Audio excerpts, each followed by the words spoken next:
김진의 도지쿠쇼에 오신 여러분 반갑습니다. 김진입니다. 저는 오늘도 저희 도지쿠쇼 오픈 스튜디오 앞에 나왔습니다. 민주당에서 이재명 대표가 1심에서 유죄를 선고받은 공직선거법을 고치려는 법안을 연이어 발의해서 논란이 되고 있습니다.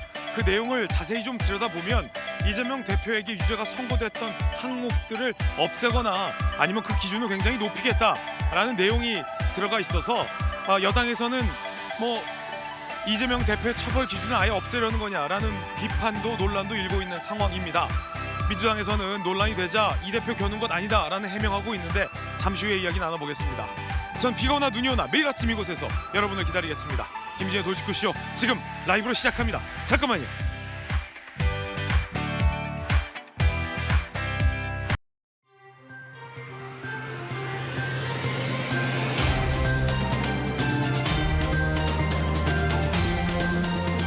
신문 읽어주는 남자입니다. 이재명 대표와 관련된 위증교사 선고가 다음 주 월요일에 예정돼 있습니다. 민주당에서는 무죄를 주장하고 있는 상황이고요. 검찰에서는 위증을 교사한 증거가 너무나 명백하다라는 입장입니다. 앞서 공직선거법에선 이 대표 이미 유죄가 선고된 바 있는데 마침 항소하겠다라는 입장도 밝혔군요. 과연 위증교사에선 어떤 선고가 나올지 잠시 후에 이야기 나눠보겠습니다. 오늘 조간신문 4가지 키워드 준비되어 있습니다. 함께 보시죠. 먼저 첫 번째 키워드입니다. 첫 번째 키워드는 뭘까요? 바로 이겁니다. 전환.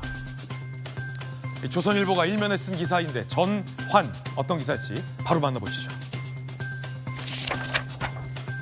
민생을 위해 윤 정부 내년 초 추경 재정 적극적 역할 검토할 때다.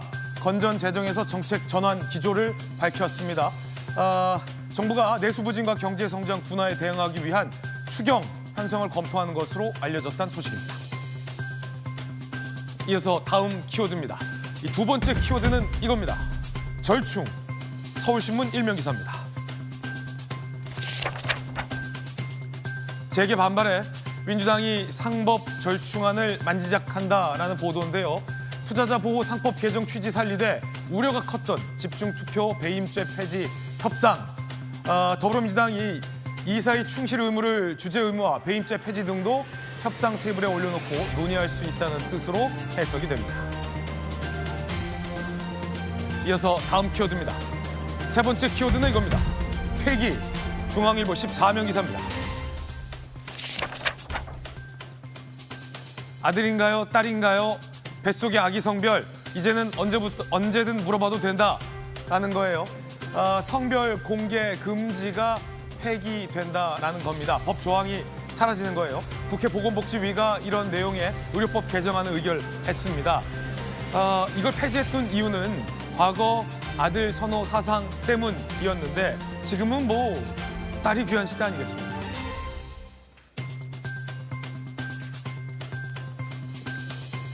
물론 아들 하나 딸 하나 키우고 있는 저는 둘 다 귀합니다. 이어서 다음 키워드입니다. 네 번째 키워드는 엄벌. 동아일보 12면 기사 함께 보시죠. 타인 얼굴 두꺼비로 합성한 거 아니 왜 합성을 해도 두꺼비로 합성합니까? 공작이나 백조 이런 거로 합성해 주면 얼마나 좋아요. 언어 모욕과 차이가 없다라는 겁니다. 이 재판 결과가 나온 거예요. 비언어, 시각적인 수단만 사용해도 경멸적인 감정을 전달한 거다라고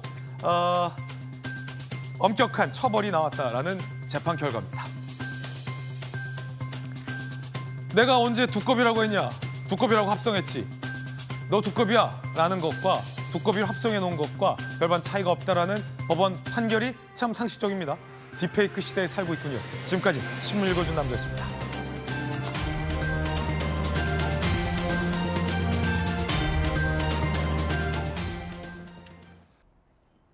직원이 쓴 걸 도지사가 어찌 아냐라고 이 대표가 항변했지만 검찰이 수사한 공소장에는 이재명 당시 지사에게 법인카드 사용 내역이 보고됐다라는 부분이 검찰 공소장에 기재가 돼 있는 것으로 확인됐습니다. 채널A가 취재한 내용부터 확인해 보시죠.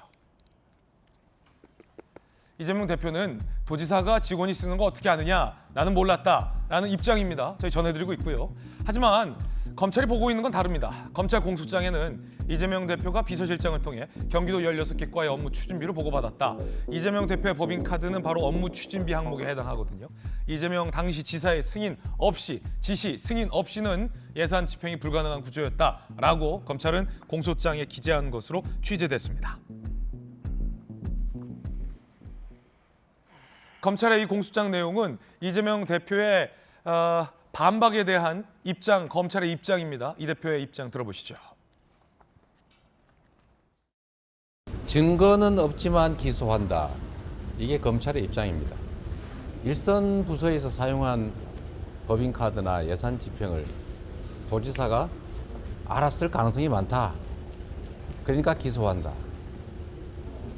이게 지금 검찰의 입장인데, 룰라에게 적용됐던 브라질의 검찰의 입장이 있었죠. 증거가 없는 것은 은닉했기 때문일 것이다. 똑같습니다. 도지사가 어떻게 하느냐라는 입장이지만 검찰의 수사 결과는 이재명 대표가 보고받았다는 겁니다. 검찰 공소장 내용 중에는 이런 대목도 있었습니다. 보고유리요? 보고유리를 허위 지출로 꾸몄다라는 대목인데 함께 보시죠. 이 대표 자택 근처에서 복요리를 구입했고 이게 야생 멧돼지 대책 협의 간담회로 지출 결의 내용이 허위로 작성이 됐다.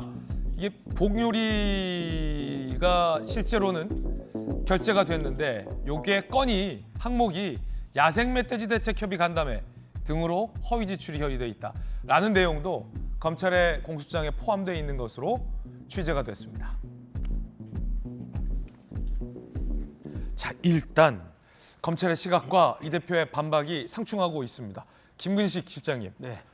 도지사가 어떻게 일일이 직원들이 법인카드 쓰는 걸 아느냐라는 게 이 대표의 항변인데 검찰 공소장에는 이 대표가 이렇게 반박할 줄 미리 예상했다는 듯 이 내용을 담아놨군요.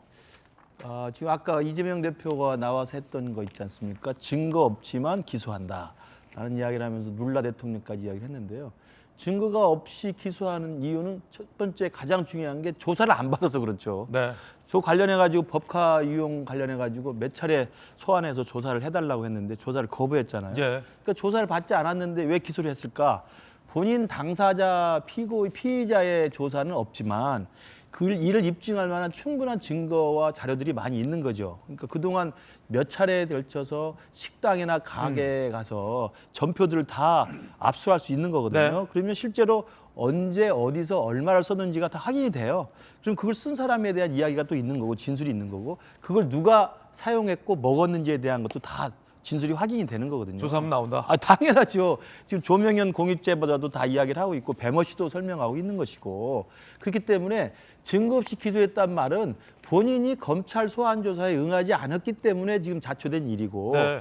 자신의 그 조서가 없다 하더라도 그 조서를 충분히 감당할 만한 증거와 자료들이 넘치기 때문에 네. 검찰은 자신을 갖고 기소했다는 말씀 드리고요. 그다음에 업추비라고는 업무 추진비라고 하는 건 잘 아시는 것처럼 그 공직을 맡은 기관장이 세금으로 자신의 업무와 관련해서 쓸 수 있는 비용을 말합니다. 그러니까 도지사하면 경기 도정과 관련해서 많은 사람을 만나잖아요. 네. 그 회의도 하고 식사도 하고 하기 때문에 그와 관련된 비용을 세금으로 처리해 주는 거예요. 근데 업추비를 하면서 자기는 보고받지 않았다고 이야기하는데 자신이 쓸 수 있는 업추비가 달에 얼마씩 상한선이 있습니다. 우리 정무부 시장 해보셔서 알지만 네. 업추비 상한선이 어떻게 쓰였는지에 대해서는 포괄적으로 다 보고를 받게 돼 있어요.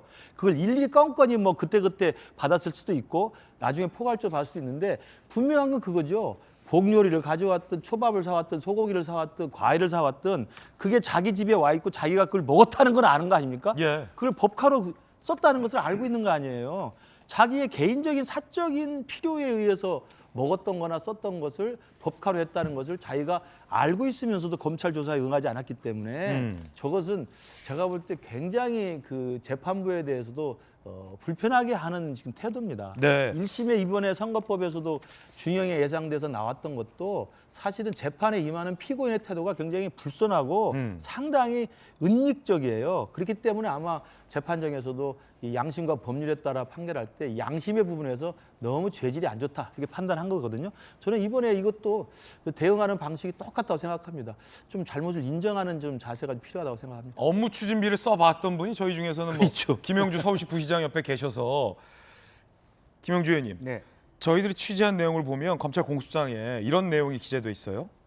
도지사 승인 없이는 업무 추진비 항목을 임의로 정하지 못하는 규정이 있다라는 그 규정을 검찰이 적시하면서 이 대표의 승인 없이 예산 집행은 불가능했다라고 공소장에 적시가 돼 있고 경기도 비서실장을 통해서 경기도 16개 과 별로 많진 않아요. 16개 과의 업무 추진비 사용 내역이 당시 경기도지사에게 보고됐다라고 검찰은 쓰고 있고 이에 대해서 이 대표는 조금 전에 들었던 해명하고 있는데 네.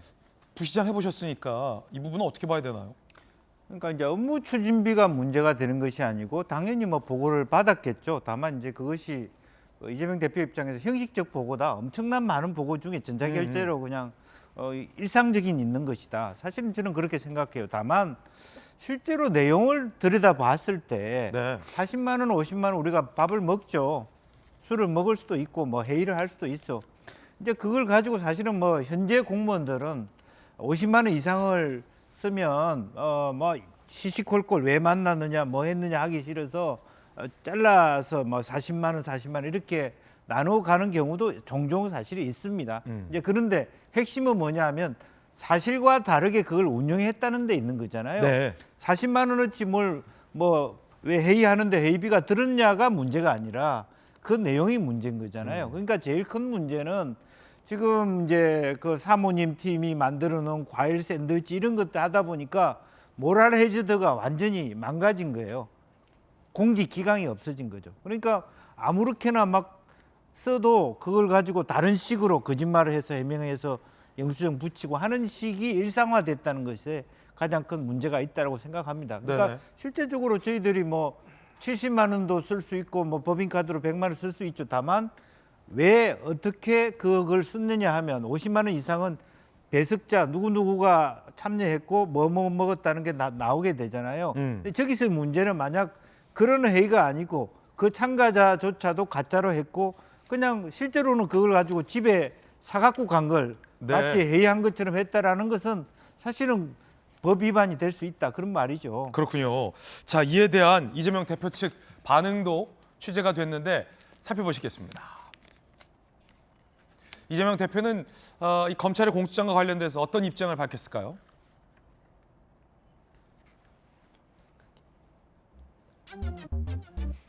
말도 안 되는 소리다. 고작 찾은 게 보고받았다고 판단했다는 거냐라며 강하게 반박하고 있습니다. 업추비 사용 내역 일체를 보고받았다. 말도 안 된다. 고작 찾은 게 보고받았다고 판단했다는 거냐. 신현영 의원님, 지금 이재명 대표 측에서는 여전히 그런 개개인의 어떤 결제 사항을 도지사가 어떻게 아느냐라는 입장이군요. 그렇죠. 여전히 뭐 검찰이 공소장에다가 이렇게 보고를 받았다. 비서실장이 도지사에게 보고를 했다고 하더라도 어떤 방식으로 얼마나 구체성을 가지고 보고를 했는지에 대한 것들은 나와 있지 않지 않습니까? 네. 그런 부분에 있어서는 당연히 재판에 가면 다툼의 여지가 있는 것이죠. 예를 들어서 지사가 하루에 결제하는 것들이 몇백 건, 수많은 그런 사안들을 결제를 할 텐데 업무 추진비를 몇 월, 며칠에 얼마를 썼나까지 일일이 보면서 승인을 하지는 않지 않겠습니까?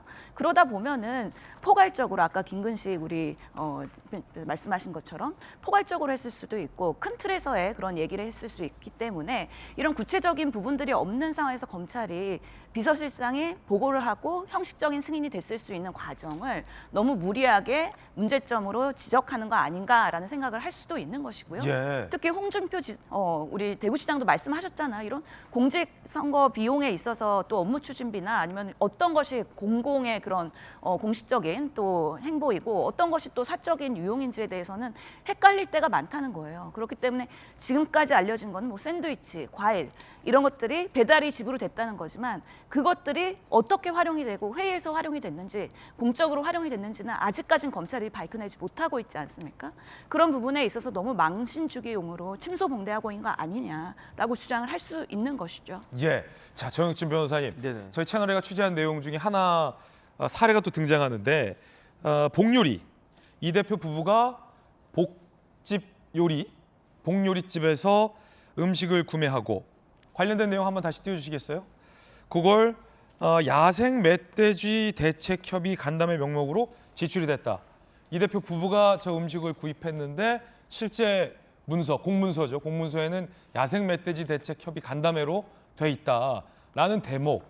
자, 요 대목은 어떻게 좀 보세요? 글쎄요, 야생 멧돼지가 의문에 일패당한 것이 아닌가 그런 생각 들고요. 이건 야생 멧돼지의 패배다. 네네.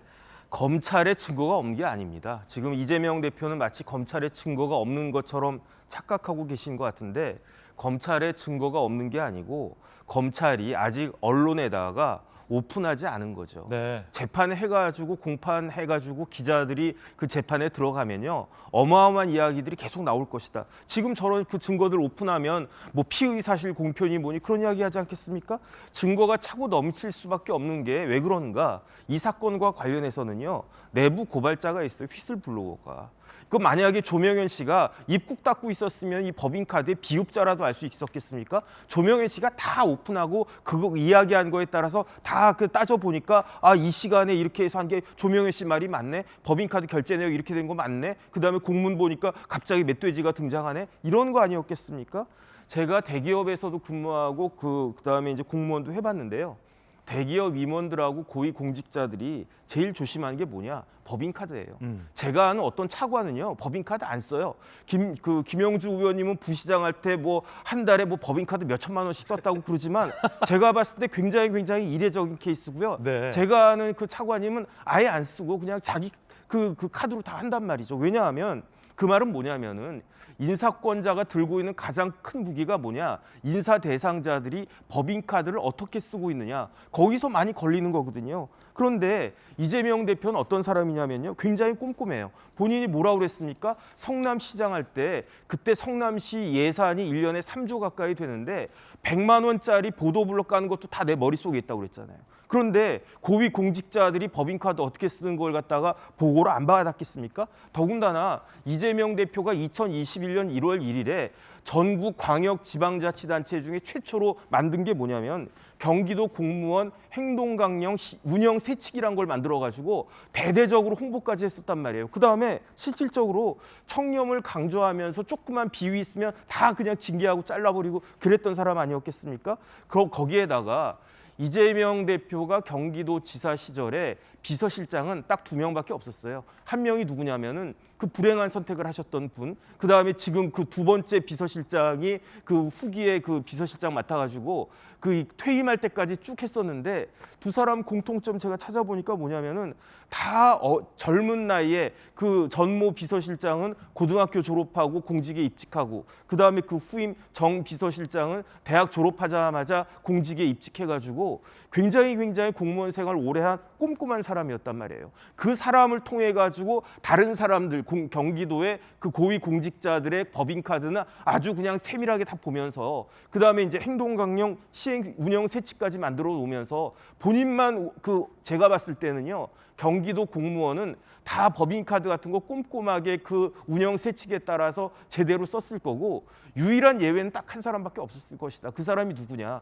경기도지사다. 이거 기다리면요 개봉 박두일 것이다. 저는 그렇게 생각합니다. 네, 정혁진 변호사님 개인적 견해까지 전해드리고 있습니다. 자, 그런가 하면 또 하나의 논란이 있습니다. 여야의 의견이 다른 부분인데 이재명 대표가 공직선거법 위반 의혹과 관련해서 1심 재판에서 유죄를 선고받았죠. 그런데 그에 앞서서 민주당에서 선거법을 고치자라는 개정안 법안이 발의돼서 그 내용이 논란입니다. 오늘 조간신문이 상세히 개정안 법안 내용을 다루고 있습니다. 함께 보시죠. 자, 여러 보도에 따르면 민주당이 지난 14, 15일 선거법 개정안을 발의했는데 공교롭게 저 날짜가 이 대표 공직선거법 재판 하루 전 당일이에요. 공직선거법에서 허위사실 공표죄를 삭제하자라는 내용이 담겨 있고 법안에는 당선 무효형 벌금의 기준을 100만 원에서 1000만 원으로 올리자 라는 대목이 담겨져 있습니다. 공교롭게 이재명 대표가 유죄가 해당됐던 항목이 공직선거법상 허위사실 공표, 그리고 당선 무효형 100만 원, 1000만 원이 아니라 징역과 집유가 선고됐죠. 자, 선거법 1심 유죄, 징역 1년, 집유 2년. 법 개정 시 이 대표 면소 판결이 가능하냐라는 논란까지 일고 있는 상황입니다.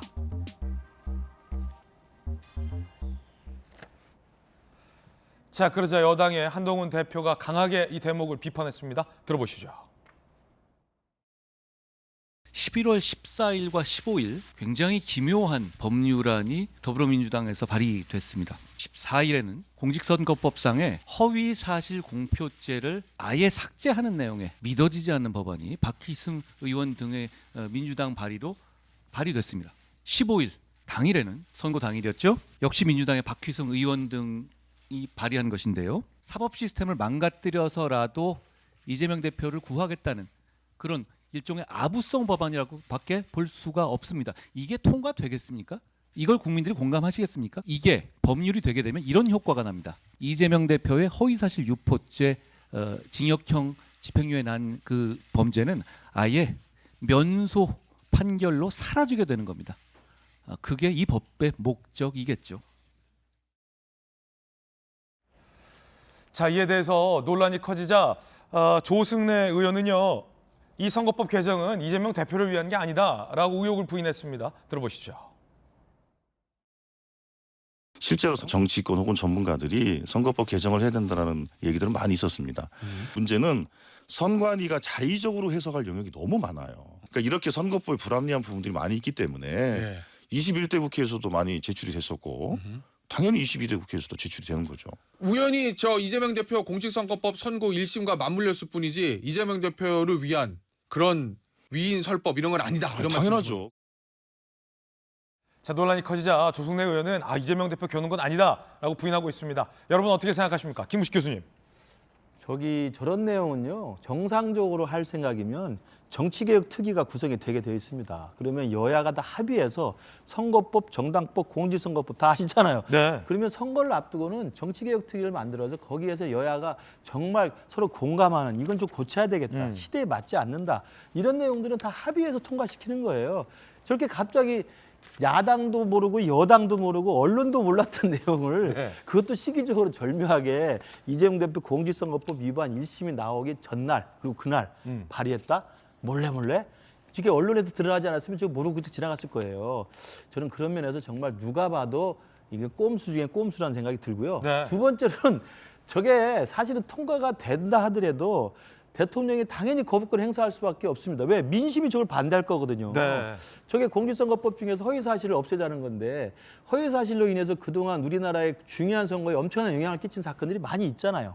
대표적인 게 그 김대엽 씨 병풍 같은 사건은 대통령 선거의 결과까지 바꾸는 사건이었고, 우리도 지역에서 국회의원 선거나 지방선거 해보면요, 상대방에 대한 비방을 허위로 한다든지 자신에 대한 경력을 허위로 한다든지 해서 실제로 당선과 낙선에 엄청난 악영향을 미치는 경우가 많아요. 그래서 만들어진 게 저거다. 당연하죠. 520조. 그것을 없애야 되는 이유가 도대체 뭡니까?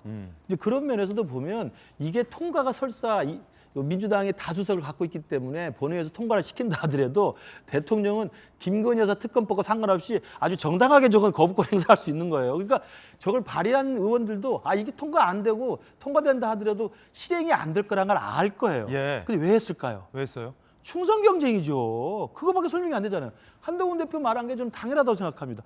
당연히 생각해 보세요. 정개특위에서 정식적으로 여야가 논의를 해서 머리를 맞대고 하는 게 수순이고, 두 번째는 이게 설사 본회의 통과는 하더라도 대통령이 제2요구를 통해서 결국 국회에서 이게 부결될 텐데 국민들이 반대할 텐데 왜 이걸 도둑처럼 올렸을까?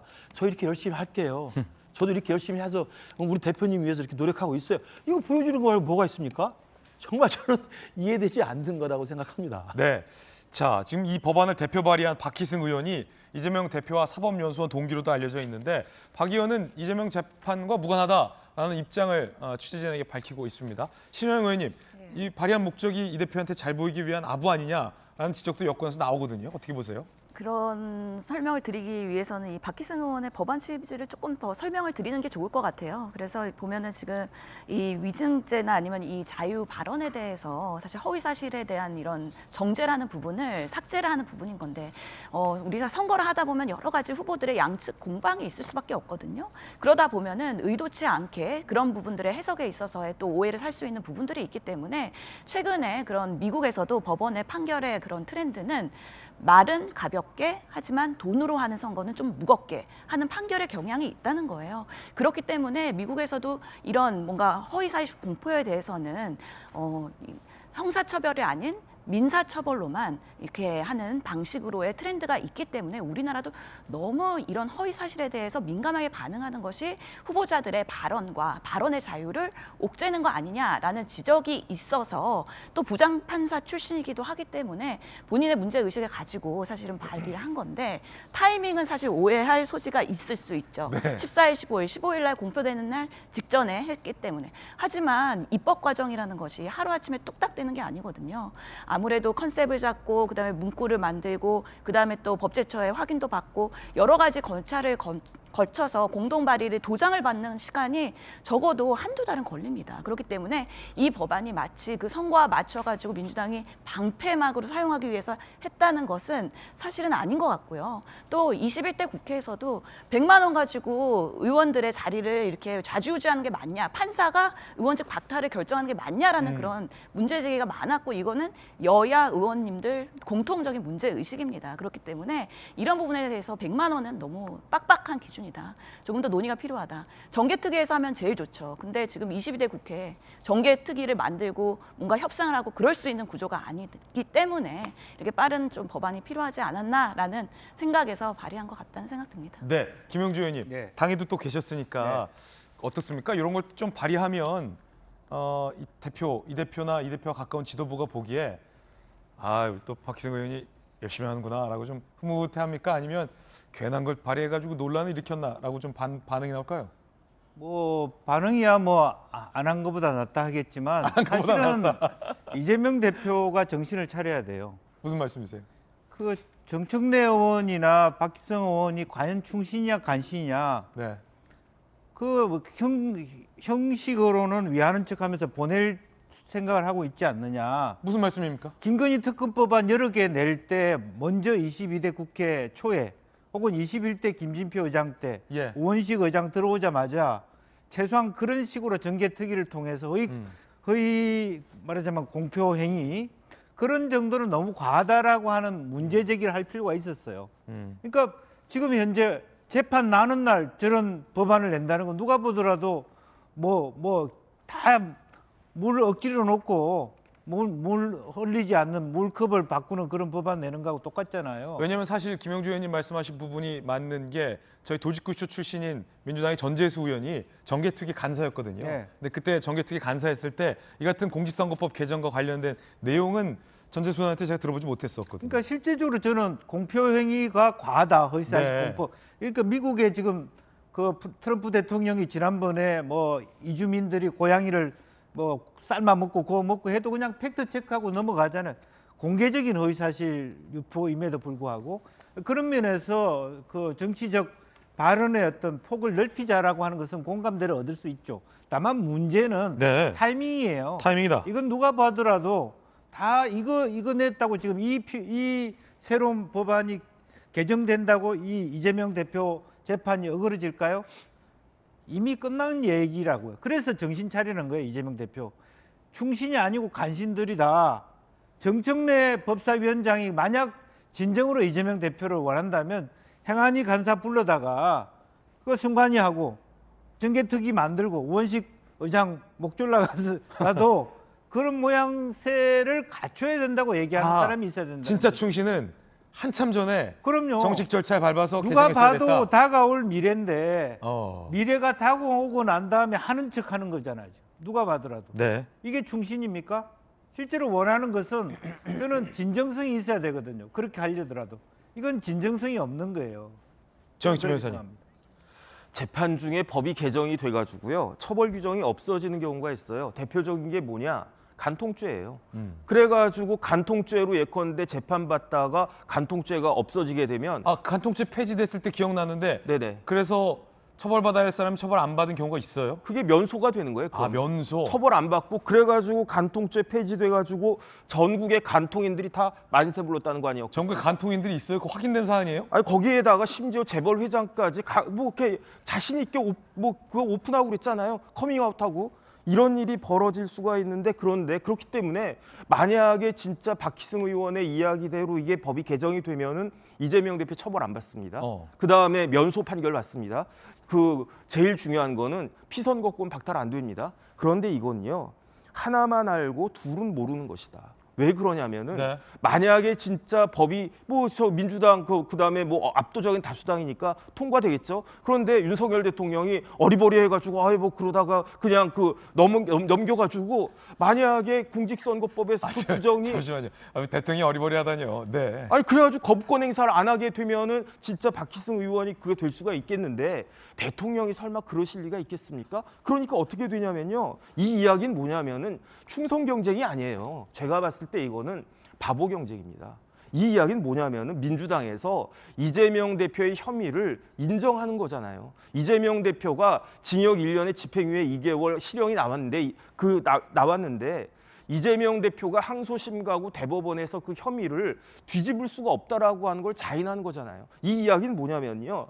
이재명 대표가 빠져나갈 길은 법을 개정하는 것밖에 없다. 그 법 조항을 삭제하는 수밖에 없다. 내가 지금 간통하고 있는데 증거가 빼박이기 때문에 형사처벌 받을 수밖에 없는데 간통죄가 폐지돼서 내가 처벌받지 않는 것 그 방법밖에 없다. 이거랑 뭐가 다르겠습니까? 이거는 이재명 대표의 그 혐의를 자인한 것과 똑같은 건데 이 혐의를 자인한 사람이 누굽니까? 이재명 대표랑 사법연수원 동기라면서요. 어떤 사람인지 처음 본 사람이라고 찾아봤더니 이재명 대표하고 사법연수원 동기인데다가 나이까지도 같아요. 그런데 뭐 하셨던 분이냐면은 부장판사 하셨던 분이에요. 그것도 수석부장판사 하셨던 분이에요. 그러면 이 수석부장까지 하셨던 분이 자기가 생각해 보기에 이재명 대표가 이 혐의에서 빠져나갈 길은 법 개정하는 수밖에 없구나. 법리상으로는 도저히 불가능하구나. 이걸 갖다가 전 국민들한테 공표하는 거 아니겠습니까? 이게 충성입니까?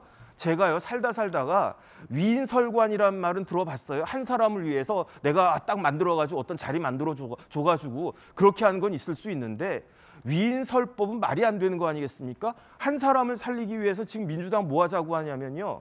사법 시스템을 붕괴시키자고 하는 거고 심지어 선거 제도의 본질을 갖다가 붕괴시키자고 하는 거고요. 대의민주주의를 갖다가 민주주의의 근간을 훼손하겠다는 거 아니겠습니까? 정말 어떻게 이런 생각을 국회의원도 그것도 수석 부장판사씩이나 했었던 분이 이런 이야기를 갖다가 할 수 있는지 진짜 아는 게 병이다 그런 생각밖에 들지 않습니다. 네, 정익주 변호사님 개인 견해고요. 제 발언을 취소하겠습니다. 네, 잠시만요. 충성 경쟁이 아니라는 거죠. 네, 박희승 의원은 동의합니다. 이 개정이 이재명 대표를 겨눈 것이 아니다라고 부인하고 있기 때문에 정익준 변호사님의 의견과는 차이가 있다라는 말씀 각각의 의견 전해드리겠습니다. 김 교수님 뭐라고요? 충성 경쟁이었다면 제 말을 취소하겠습니다. 아, 정 변호사 얘기 듣고 네, 보니까 바보 경쟁이 맞는 것 같습니다. 알겠습니다. 각자의 의견 전해드리고 있고요. 자, 여러분 어떻게 생각하실지 궁금합니다. 이재명 대표가 항소를 했습니다. 이재명 대표는 여전히 이제 무죄를 주장하고 있는 상황입니다. 공직선거법 위반 사건 1심 선고 항소장 제출, 항소 이유서 제출 등 절차, 2심 재판 시작까지 한 달 이상 걸릴 전망입니다. 선거법 재판의 경우 2심과 3심 확정심이 각각 3개월 이내에 나와야 된다라는 게 이 대법원의 규정이죠. 유명무실 270조. 선거법 재판 1심은 기소 뒤 6개월 이내, 항소심과 상고심은 3개월 이내에 해야 된다. 633 규정이 과연 적용될 수 있을지도 관심이 모아지고 있는 상황입니다.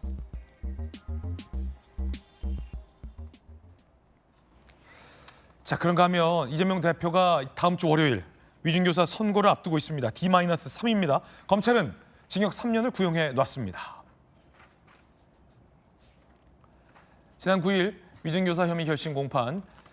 위증교사는 중대범죄, 이재명 대표가 계획적 적극적 범행을 했다. 수험생에게 답안지를 제공하는 듯 주도 면밀하게 알려준 것과 다름없다. 범행을 부인하는 등 반성이 전무하다. 감경 요소가 없다며 징역 3년을 구형해 놓은 상황입니다. 이 1심 선고가 이제 3일 뒤 다음 주 월요일에 나오게 됩니다. 자, 과연 선고는 어떻게 될지도 궁금해지는데요.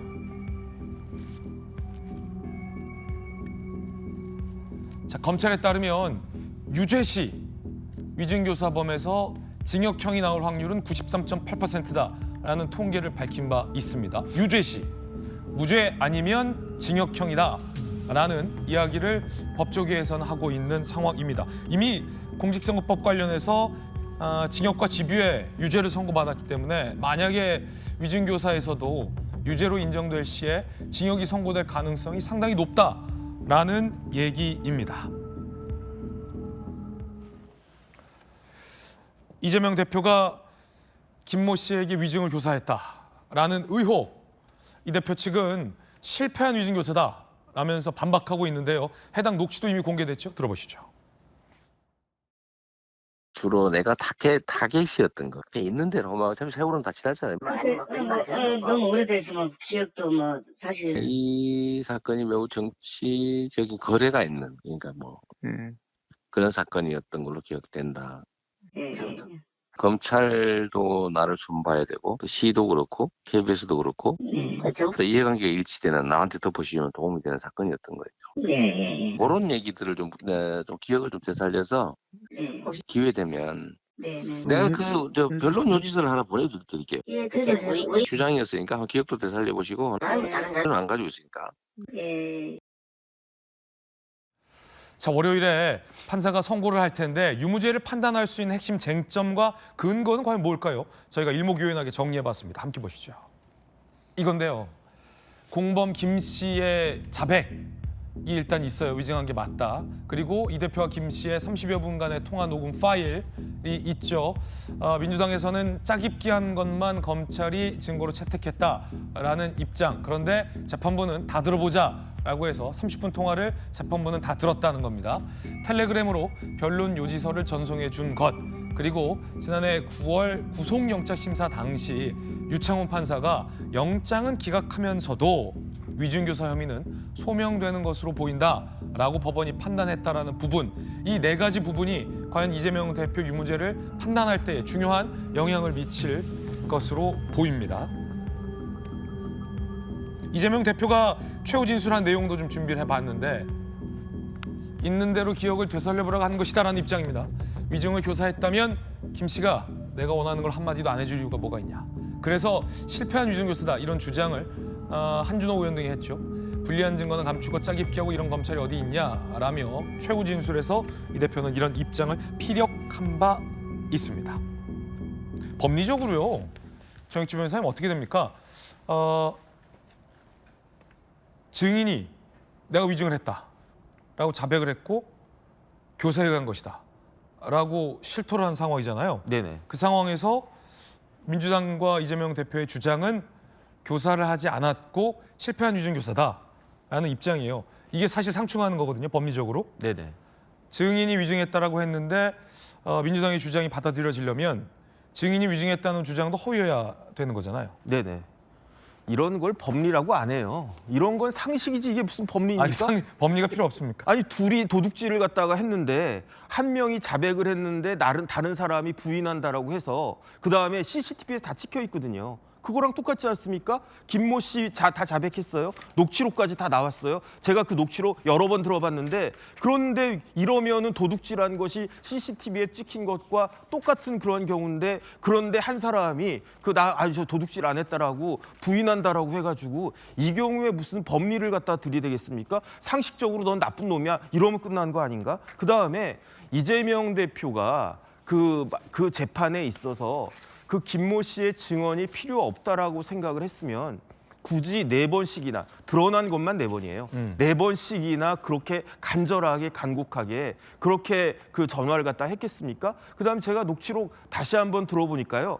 처음에는 그 이재명 대표가 이야기를 계속해요. 그다음에 이제 김모 씨는 네네네 이러다가 한번 장면이 바뀌어요. 언제 장면이 바뀌냐? 이재명 대표가 이거 잘 끝난 다음에 밥이나 한번 먹읍시다 그러니까 갑자기 그 김모 씨 태도가 쫙 바뀌어가지고 그러지 않아도 거기선 시장님이라고 그러더라고요. 그러더라고요. 그 입에 붙어가지고 시장님 제가 한번 만나뵈려고 그랬습니다.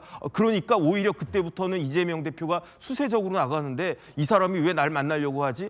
김인섭이 형 뭐 그런 이야기 하면서 김인섭 씨 이런 저런 문제 있기 때문에 만나려고 하니까 뭐 알았어 그러면서 그 이야기가 끝나는데 이런 걸 갖다가 보면은 그 뭐 이런 거 저런 거 뭐 다 떠나가지고 그런 뉘앙스만으로도 이재명 대표의 혐의는 거의 뭐 빼박 아닌가? 그러니까 유창훈 부장판사가 작년 9월 25일인가 26일인가에 이거는 쓱 봐도 유죄네 이렇게 했던 거 아니겠습니까? 지금요 조금 전에 나왔지만은 검찰이 93% 이상이 실형이 나왔다고 그랬잖아요. 벌금형이 나온 거는 6.8%밖에 안 된다고 그랬어요. 그래가지고 제가 찾아봤어요. 위증하고 위증 교사한 사람들에 대해서 벌금형을 때리는 경우가 언제 있었나? 이거 굉장히 나쁜 죄질이 나쁜 건데 봤더니 뭐냐면요.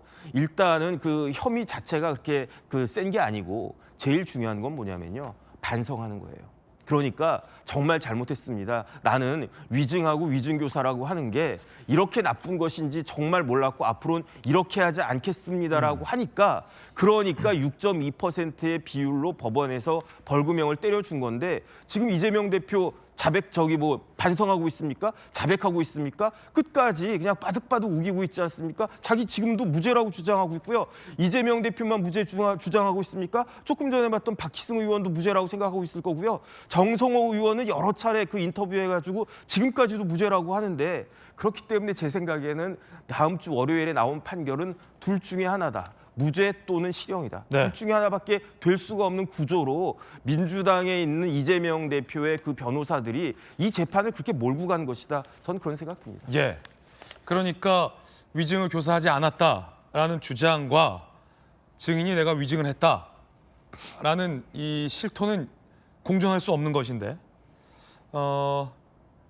그러면 신현영 의원님 위증을 교사하지 않았는데 증인은 왜 위증을 했다, 그 교사 받았다라고 얘기를 했을까요? 사실 이 부분이 잘 설명은 좀 안 되는 부분도 있거든요. 그렇죠. 증인이 있고 증언이 있기 때문에 사실 쉽지 않은 판결이 나올 수도 있겠다라는 생각을 합니다. 15일보다 25일이 더 큰 선고를 앞두고 있는 거라고 민주당도 공공연하게 얘기를 했어요. 근데 이재명 대표의 이 사건을 가지고 도둑질과 비교하는 거는 좀 너무한 거 아니냐. 그래서 적절치 않은 비유라고 생각을 하고 당연히 이재명 대표 만나고 싶어하는 사람 많죠. 그래서 한번 밥 먹읍시다 하면은 다들 그걸 원하는 분들이 많기 때문에 그런 걸 가지고서는 이 증인과의 관계를 얘기하는 거는 너무 과대하게 뭐 또 유착에 대한 그런 부분을 얘기하는 거고 사실은 모든 법정에서는 무죄 추정의 원칙이 있지 않습니까? 그래서 그걸 검찰이 증명을 해야 되는 거고 재판부가 있는 사실 그대로를 증언해 달라고 얘기한 이재명 대표의 이 녹취록을 정말 그대로 받아들일 것인지 아니면 그럼에도 불구하고 의도가 있기 때문에 이건 위증의 소지가 충분하다라고 받아들일지는 그 누구도 모른다. 그래서 뚜껑은 열어봐야 된다는 생각이 들고요. 특히나 이재명 대표는 변호사 출신 아닙니까? 그렇기 때문에 이 위증이라는 게 얼마나 또 이 중한 그런 리스크를 갖는 것인지 알고 있는 상황에서 통화를 한 것이고 항상 여기까지 오면서 많은 굴곡을 거쳤고 많은 공세를 받았기 때문에 항상 말 하나하나에 대해서 방어적으로 조심스럽게 하시는 분이기 때문에 이런 부분에 있어서 대놓고선 이렇게 뭐 의도적으로 위증을 교사했다라고 저희는 상상하고 싶지 않습니다. 그렇기 때문에 이런 부분도 사법부에서 객관적으로 이게 판단이 될 거라는 생각이 들고 너무 이렇게 여론을 조성해서 이재명이 마치 그런 나쁜 의도를 가진 그런 정치인으로서의 그런 중상모략을 하는 건 저는 바람직하진 않다라고 생각합니다. 월요일 선거를 좀 기다려봐야 될 것 같습니다. 그런가 하면 민주당이 주말마다 장외 집회를 하고 있습니다. 그런데 여러 보도에 따르면 민주당이 공문을 하나 보냈는데 파란 의상을 입지 마라. 원래는 파란 의상을 입고 나와라 라는 게 일종의 어떤 드레스 코드였다면 이번엔 아예 파란 의상을 입지 말라라는 공문이 내려왔다는 보도입니다. 많은 언론들이 해석하기로는 시민들의 자발적인 참여가 저조하자 이 당색을 빼려 한다라는 추측과 해석도 나오는데 어찌 된 일일까요? 함께 보시죠. 1차 장애 집회 관련된 공문에는 파란색 의상 착용으로 하나된 민주당을 부각했는데 4차 장애 집회 관련 공문에는 지역 위 깃발과 파란색 의상 착용 없이 진행하라라는 내용이 내려가서 논란이 일고 있습니다.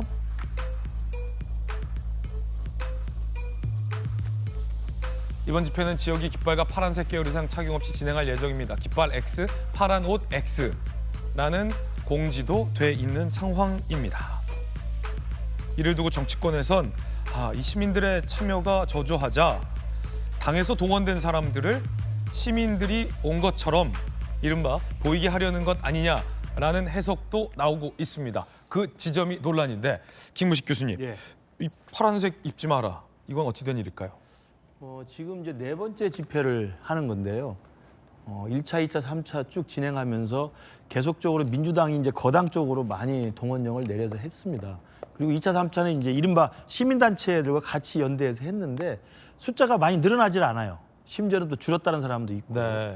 그런 상황이다 보니까 날씨는 추워지고 그래서 이번에 4차 집회 때도 또 시민들의 참여가 저조하거나 숫자가 줄어든다고 한다면 동력 자체가 소진됐거나 아니면 굉장히 떨어지는 그런 불안감이 있어서 이 부분을 이제 시민들의 참여를 좀 부각시키기 위해서 민주당에서 각 지구당별로 동원하는 파란색이나 지역위원회 깃발들은 좀 빼달라고 이야기한 게 아니냐. 이 파란색이나 깃발이 있으면 동원한 게 티가 나니까. 그렇죠. 왜냐하면 민주당이 각 당협별로, 민주당은 지구당이죠. 네. 우리 이제 당협이라고 하는데 거기서는 다 이게 배당이 되거든요. 그러면 그분들이 올라오기만 해도 일정 정도의 숫자는 채워지기 때문에 깃발과 파란색 옷을 입으면 민주당 사람으로 생각해서 각 당협별로 조직 동원된 사람이라는 거기 때문에 일반 시민의 참여가 훨씬 더 줄어드는 거죠. 그러니까 그분들 각 전국 방방곡곡에서 올라와서 동원된 민주당원들도 그냥 일반 옷을 입으면 일반 시민으로 보일 수 있지 않을까, 아마 그런 궁여지책을 생각한 것 같고요. 두 번째로는 이게 이재명 대표의 공직선거법 1심 선고 전하고 이유가 달라진 것 같아요. 전에는 뭐 기세등등하게 뭐 여러 가지 주장들을 할 수 있지만 1심 선고가 중형이 나왔고 1심 선고 직후에 그 집회를 한 것도 굉장히 좀 분위기가 좀 가라앉았었고 이번에 또 두 번째로 하는 거기 때문에 이때는 조금 더 조심스럽게 좀 하려는 생각이 있는 것 같습니다. 네. 왜냐하면 선고가 있기 전에 했던 대규모 집회가 사법부에 대한 일정 정도의 새 과시였다고 한다면 그럼에도 불구하고 사법부가 굉장히 높은 중형을 때렸기 때문에 이제 2심을 앞두고 있거나 아니면 다음 주 월요일 날 유증교사의 새로운 1심을 앞두고 있는 상황에서 수위 조절? 너무 기세등등하게 사법부가 불편한 기색을 느끼게 하는 것은 자기들한테 유리하지 않다는 판단을 한 것 같아요. 그래서 조금 더 좀 온순하게 하려는 좀 생각도 있지 않을까. 그래서 일각에서는 이재명 대표도 참석을 하더라도 과한 연설을 하지 말자는 이야기가 나온다는 거 아니겠습니까? 실제로 지난주 토요일 날 이재명 대표가 나와서 연설하지 않았습니까? 이재명은 죽지 않는다. 네. 그게 그 전날 선고받고 나온 날이거든요.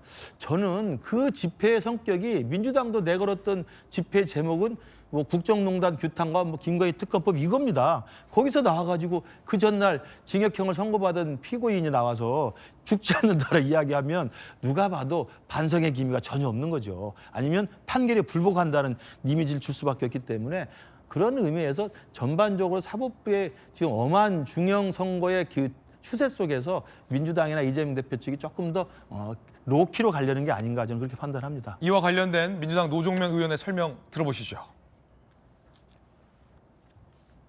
자, 과연 뭐라고 입장을 밝혔을까요? 당적을 갖고 계시지 않은 많은 국민들께서 참여하는데 어떤 뭐 꺼려지는 요소일 수도 있으니까 당 행사를 하는데 당 색깔을 빼는 게 좋지 않을까라는. 이재명 대표가 발언을 안 할 수 있다. 이번 주말에. 지난번 집회도 발언 안 하시는 거였는데 하셨잖아요. 조만간 그 확정된 일정이 나갈 겁니다. 파란색 빼라. 김용주 의원님 어떻게 보십니까?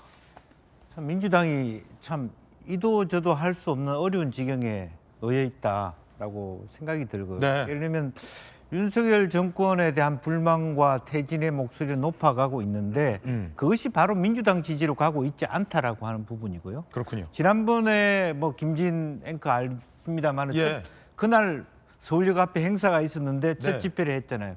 깃발 하나에 사람 하나 이렇게 초라한 모습을 보였거든요. 저희들이 지나가다 봤죠. 네. 김용주 의원님. 그럼 그러다 보니까 실제로 그때 제가 그런 얘기를 했잖아요. 일반인들이 가서 앉기는 어려웠다. 또 하나는 그러면 일반 시민들의 첫 단추가 잘못된 게 작년부터 이미 윤석열 퇴진 행진이 매주 토요일 날 있었습니다. 시민단체로부터, 진보적 시민단체로부터. 거기서부터 일반인들이 가서 붙기는 어려운 문화를 만들었어요. 그러니까 처음부터 이런 것이 아닌 상태에서 자발적으로 이거 안 되겠다라고 시민이 주도하는 행사해야 되는데 사실은 이 어찌 보면 이제 굳어져 있는 이념형 시민단체가 주도하는 아주 과격한 시민단체가 주도했거나 바로 앞에서 했던 걸 민노총이 했지 않습니까? 그 자리에 뭐 그날 펜스 때문에 막 뭐 경찰하고 다투고 이런데 어떻게 시민들이 가겠습니까? 이제 그런 부분에 있어서 만약에 옷을 안 입는다 그러면 더 줄어들 거예요. 강제로 오던 사람도 안 가도 되나? 이런 식으로 되기 때문에 잘못하면 오도 가도 못하는 부분이 된다라고 하는 부분이고요. 그래서 사실은 그동안에 민주당이 너무 처음부터 너무 일찍 윤석열 퇴진을 외치면서 표현을 하지 않았지만 그런 것으로만 밀고 가려고 했다는 것이 아까 마찬가지와 법 개정이나 이런 부분도 초기에 진정성 있게 전개 예를 들면 뭐 그게 내각제 개헌을 하든 뭐 네. 그런 논의를 통해서 시민들이 함께 할 수 있는 영역을 만들어야 되는데 지금은 어디에도 시민들이 그냥 유모차 끌고 저 집회에 가기에는 어렵지 않겠냐 그런 생각이 듭니다. 네, 자, 두 분의 의견 전해드렸습니다. 국민의힘 당원 게시판에 올라온 글들이 논란입니다. 세간에선 한동훈 대표의 가족들이 이른바 대통령과 영부인을 비방하는 글을 올린 것 아니냐라는 의혹이 제기되고 있는데요. 이와 관련된 한동훈 대표 입장 나왔는데 한번 들어보시죠. 위법이 있다면 당연히 철저하게 수사되고 진실이 드러날 겁니다. 이재명 대표 선고 그리고 민생 사안들 많은 굉장히 중요한 시기에 제가 껌껌이 대응하지 않는 이유는 그렇게 돼서 다른 이슈들을 덮거나 그런 게 적절하지 않다라는 당대표로서의 판단이다. 이렇게 이해해 주시면 되겠어요. 그리고 한동훈 대표 입장이 나온 건데 이 해명과 관련된 발언들 저희가 좀 한번 정리를 해봤습니다. 함께 보시죠. 자, 유튜버가 첫 의혹을 제기했고 법적 대응, 당 분열 조장은 안 된다. 지난 19일 특별히 답변 드릴 만한 내용이 아니다. 그리고 지금 보셨던 위법 부분 아니면 건건히 대응을 하지 않겠다라는 한 대표의 입장들이 이렇게 정리가 돼 있습니다. 자, 과연 어떤 글들이 올라왔을까요? 고발장 내용에 따르면 한동훈 대표의 아내, 장인, 장모, 모친, 딸 등의 이름이 사용된 912개의 게시글이 있다라는 게 고발장 내용입니다. 작성자 허모모 모친 이름과 동일하다는데 공적 마인드 최고 정치인 한동훈, 자기 마누라 지키는 독선 불통의 윤석열, 윤 대통령 등을 비방하는 내용들이고요. 장모의 이름과 동일한 작성자 내용에서는 이런 한동훈 대표에 대한 어떤 당내 비방의 목소리에 대응하는 그런 글들이 올라왔다라는 겁니다.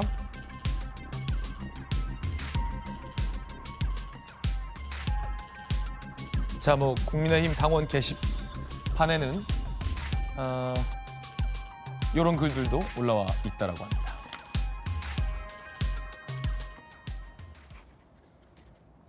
자, 장해찬 전 최고위원 이 내용과 관련해서 집중적인 문제 제기를 하고 있는 사람 중에 한 명인데 이야기 들어보시죠. 며칠 전에 거의 몇 년 만에 처음으로 이준석 의원한테 전화가 왔어요. 2년 만에 전화가 왔는데 안 받을 이유는 또 없잖아요. 그쵸. 바로 받았어요. 굉장히 이제 본인도 약간 업이 된 상태로 이 사건에 대해서 막 물어보더라고요. 그럼 제가 알고 있는 걸 또 말해줬죠. 또 본인이 이제 또 정보력이 있으니까 자기가 취재한 친한계의 움직임 이걸 덮기 위한 정치 공작 이런 정보를 또 알려주더라고요. 그렇게 서로 정보를 교환하고 그렇게 통화를 잘 끊었습니다. 밖에 장해찬 최고원이 있어가지고 잡담은 좀 했습니다. 두 분 별로 사이 안 좋지 않아요? 좋았던 시기가 10년이고요. 장해찬 최고원이 좀 어둠의 세계에 이제 빠지면서 한 3년 가까이, 2년 가까이 저 친구가 좀 방황한 거고. 장해찬 최고도 고생 좀 했으니까 이제 밝은 세상으로 올 때가 됐죠. 이게 장난치듯 이렇게 문제 제기할 내용은 아닌 것 같은데 김무식 교수님, 당내에서 분위기 어떻습니까? 저 부분에 대해서는 좀 몇 가지 관점이 필요할 것 같아요. 네. 첫 번째로는 이제 실제로 지금 경찰에 이 보수단체가 고발을 한 상태이기 때문에 수사가 진행 중입니다. 그래서 수사의 결과가 나오면 사실관계가 밝혀질 거라고 보고요. 두 번째로는 지금 지난 10월 달 한 달은 우리 당내에 이른바 당정 갈등, 이른바 윤환 갈등으로 상당히 복잡하고 시끄럽어요. 그러다가 이제 면담이 어렵사리 성사가 돼서 대통령께서 면담을 받아주셨고 그리고 한동훈 대표도 지금의 국면에서 우리 당과 정부가 바뀌어야 될 내용들을 건의를 했고 결국 대통령이 수용을 해서 국민께 사과를 해서 기자회견을 했습니다. 그렇다가 이제 11월 달에 이제 우리 당내 갈등이 좀 봉합된 상황에서 11월은 지금 이재명 대표 시간으로 와 있는 거 아니겠습니까? 그래서 지금 위증교사죄 공직선거법 위반죄에서 지금 이재명 대표의 사법 리스크가 현실화되는 시기인데 묘하게도 그 시점에 지금 당내에 저런 문제가 지금 분란이 터지고 있어서 지금 어떤 게 더 중요한가에 대한 선후 관계가 하나 필요하다는 말씀 먼저 드리고요. 그럼에도 불구하고 제가 볼 때는 저거 자체에 대해서 큰 문제가 아니기 때문에 명확하게 사실관계에 대해서 좀 정리할 필요는 있다고 생각합니다. 자, 그러면 저 글들이 한동훈 대표의 가족이 실제 작성한 글이 맞습니까? 저는 여러 가지 가능성 중에 하나가 있다고 봅니다. 첫 번째는 실제로 가족이 그 본인 명의로 작성했을 가능성이 있고요. 두 번째로는 그 이름이 도용되어 있을 가능성도 있고요. 세 번째는 당대표 한동훈과 똑같은 이름을 썼던 사람이 게시판 올린 게 있잖아요. 그런 것처럼 동명이인일 가능성도 있을 수 있죠. 그리고 네 번째는 뭐 예전에 김경수 지사가 트루킹했던 것처럼 외부 세력에 의해서 아주 조직적으로 이 여론 조작에 의해서 이게 트루킹 매크로 수법을 통해서 할 수도 있는 건데 그건 뭐 경찰이 수사를 하면 나올 것 같고요. 저는 이번 주말쯤 해서 한동훈 대표도 이 사안의 엄중성을 좀 감안을 해서 사실관계에 대한 확인을 통해 가지고 정치인이 국민들에게 의혹이 제기됐을 때 이것에 임하는 가장 좋은 방식은 정직성입니다. 이 정직함이 가장 최선의 방책이란 우리 미국 속담이 있잖아요. 그러니까 정직하게 이야기를 하면 됩니다. 그러면 정직한 건 장해찬 최고나 이준석 지금 의원이 계속 협공을 벌이는 게 뭐냐면 확인이 가능한데 왜 안 하느냐 그거거든요. 저도 그 부분은 동감합니다. 한동훈 대표께서 부인이나 장인 장모께 여쭤보면 되는 거예요. 사실관계를 확인하면 되는 거거든요. 저는 그런 면에서 주말에 이게 사실 별로 큰 것도 아닌데 지금 너무 친윤계나 바깥에 있는 일부 세력에 의해서 지금 과대 부장되고 있기 때문에 이게 더 이상 커지기 전에 한동훈 대표 스스로 사실관계를 좀 파악해서 진정성 있게 정직하게 저는 좀 밝혔으면 좋겠다는 생각을 합니다. 네, 일각에서는 이게 경찰 수사까지 벌일 일이냐, 한 대표가 얼마든지 바로 확인이 가능한 사안 아니냐라는 목소리도 있는데 신영 의원님 어떻게 보세요? 저도 그렇게 생각합니다. 아니 한동훈 대표의 특성이 있어요. 뭔가 유리한 것은 즉각 답변하고요. 불리한 사안에 대해서는 시간 끌기 작전으로 갑니다. 그렇기 때문에 대표로서의 정치적인 신뢰성이 지금 떨어지고 있는 상황이거든요. 이 사안도 뭐 중요한 현안이 덮기 때문에 내가 이런 것들 국민들은 한동훈한테 기대하는 한동훈 정치의 모습은 아니에요. 그리고 법무부 장관 출신이고 검찰 출신이잖아요. 이미 가족들 다 조사했을 거예요. 사실관계 다 본인들은 끝났습니다. 그렇기 때문에 한몫할 수밖에 없는 상황일 것이다. 그리고 이 부분이 만만치 않다고 저는 생각하는 게 예전에 뭐 이준석 당대표도 뭐 성매매 이런 이슈로 결국에는 쫓겨나지 않았습니까? 지금의 상황에서 윤한 갈등이 있는 상황인데 이 사안은 당내 분란을 일으키는 당대표의 가족들이 스스로 자행한 것이라는 게 경찰 조사에서 만약에 밝혀진다 했을 때 충분히 책임지고 본인의 명운, 정치적인 정말 그 사활을 걸어야 되는 사건으로 결론날 수도 있다. 이런 부분에 있어서 지금 한동훈 대표의 모습은 매우 실망스럽다라고 생각할 수밖에 없습니다. 네, 자 그럼 한동훈 대표와 가까운 친한계에서는 어떤 입장일까요? 함께 보시죠. 신지호 전략기획부총장인데 외부 세력의 의혹 제기, 당 일부 인사가 정치적 분탕질에 부안해동한 거다. 진실은 경찰 수사를 통해 다 밝혀질 것이다. 이런 입장이에요. 의도가 있는 공격이다라고 또 보고 있고요. 김용주 의원님, 한동훈 대표와 가까운 분들 사이에서는 저게 한 대표 가족이 작성한 것이겠냐? 아니다라는 취지로 부인을 하면서 고발도 하고 있고 오히려 외부에서 당내 어떤 분열과 한 대표를 공격하기 위한 일종의 어떤 음모와 공격이 아니냐라는 얘기도 또 신지호 의원이 하고 있는데 신현영 의원 지적처럼 가장 진실을 잘 알고 있는 분은 한 대표일 거고 그런데 즉답은 피하고 있어서 아리송합니다. 네, 사실 의도가 있는 공격이죠. 아무도 쳐다보지 않는 게시판을 분석해가지고 찍어낸다. 의도가 있는 거죠.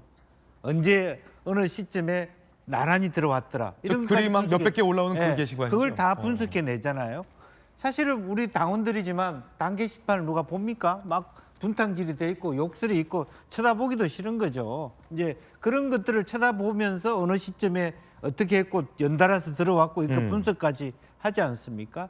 그리고 실제로 당내 인사가 아닌 사람끼리 되게 좋아하더라고. 장예찬, 이준석 당내 인사 아니잖아요. 두 분 다 당내 인사 아니군요. 예. 그럼 왜 남의 당에 대해서 그렇게 기분 좋아하는 거죠? 이제 그런 의미에서 다른 식으로 보면 대통령이 이 당을 저런 식으로 쳐다보나 그런 의혹을 느낄 수 있는 부분도 있다. 의도적으로 했다면 또 쫓아내기로 1차 쫓가여 난 사람이 또 쫓겨나겠구나 싶어서 내 같은 사람이 있으니까 기분 좋다. 또 미묘한 감정이 있을 수도 있는데 그럴 때일수록 이것이 하나의 어찌 보면 한동훈 대표 위기면 위기가 기회가 될 수 있거든요. 바로 까자. 지금 현재 국민의힘 당사 앞에 연일 어른들이 써볼까 하면서 시위를 하고 있어요. 네. 예. 그래서 써볼까요? 그러니까 그 서버를 깔아요. 당의 서버를 게시판에 제가 발음이 언어 장애가 있어요. 아닙니다. 예. 농담식으로 하니까. 예. 서버를 열어라. 예, 서버를 열어라. 다 게시판을 열어라. 근데 바로 그렇게 답을 하면서 실질적으로 뭐 본인은 대응하지 않지만 네. 실질적으로 빠른 시간 내에 대응을 좀 했으면 이렇게 의혹이 축축 쌓이지 않을 수 있다. 지금이라도 빨리 그리고 뭐 전공법으로 대응하라. 일찌감치 신의원 얘기한 것처럼 가족들한테 누구 하나 만약 그런 식으로 한 사람이 있으면 네. 빨리 사과하고 들고 가야 되는 부분이고 네. 본인이 저런 걸 시킬 그런 정도는 아니잖아요. 한동훈이라는 사람이. 저도 이제 저 상황에 대해서는 멀지 않은 시기에 한동훈 대표가 사실관계를 확인할 수 있는 위치에 있기 때문에 네. 사실관계 여부를 확인해서 아까 제가 정직함, 어니스트를 이야기했기 때문에 정직하게 밝히는 게 제일 좋고요. 물론 외부 세력이나 당내 일부 세력에 의해서 이게 막 과대포장돼서 과잉 공격을 하고 있는 건 맞습니다. 그래도 불구하고 논란이 커졌고 오늘자 동아일보 사설에서 이 부분에 대해서 엄중하게 사설을 썼습니다. 그래서 한 대표가 당당하게 대응을 했으면 좋겠고요. 설사 이 부분이 가족들이 직접 쓴 글이라 하더라도 저는 이게 그렇게 대단한 사건은 아니라고 생각합니다. 예를 들면 임금윤기는 당나귀기라고 외쳤던 대나무 숲 사건 있잖아요. 당원 게시판이라는 게 그런 겁니다. 이게 온라인 커뮤니티 안에서 당원들이 자기 실명 인증만 하면 들어가서 익명으로 자기 이름 쓰지 않습니다. 익명으로 당원으로서 얼마든지 많은 이야기를 할 수 있는 거예요. 대통령에 대한 욕 정도 못 하겠습니까? 우리 주위에 있는 당원들의 당심이 그런 분위기였기 때문에 다 할 수 있는 거고 더 심한 말도 합니다. 한동훈 대표 욕하는 글도 많이 올라와 있어요. 그렇기 때문에 이게 임금윤기는 당나귀라고 몰래 숨어서 애썼던 그런 익명의 커뮤니티 게시판이기 때문에 거기에서 한동훈 대표를 옆에서 지켜보고 정말 안타깝게 지켜봤던 가족이 정말 그 글을 써가지고 그런 식의 당원들의 어떤 의견에 동참했다고 한다면 도의적으로는 좀 논란이 될 수 있습니다만 이게 큰 사건은 아니거든요. 네. 저는 그래서 사실관계를 우선 한동훈 대표가 확인을 해보는 게 우선이고 확인하면 다른 거 숨길 필요 없이 정직하게 있는 그대로 밝혀서 이 부분이 더 이상 커져서 외부 세력이나 내부의 일부 악의적인 세력에 의해서 침소봉대되지 않도록 저는 조기에 진화하는 게 필요하다고 생각합니다. 네, 오늘의 핫쌈입니다. 첫 번째 주인공은요. 김정숙 여사인데요. 검찰이 소환장을 평산마을로 보냈다는 내용입니다. 전 사위 특혜 채용 의혹 뇌물수수 혐의 피의자 문 전 대통령, 검찰이 김정숙 여사에 대해서 25일에서 29일 중에 참고인 조사를 받으라라는 내용의 참고인 출석 요구서를 평산마을로 보냈다는 내용이 확인됐습니다. 출석의 의무는 없는 소환장이라는 해석도 붙어 있습니다.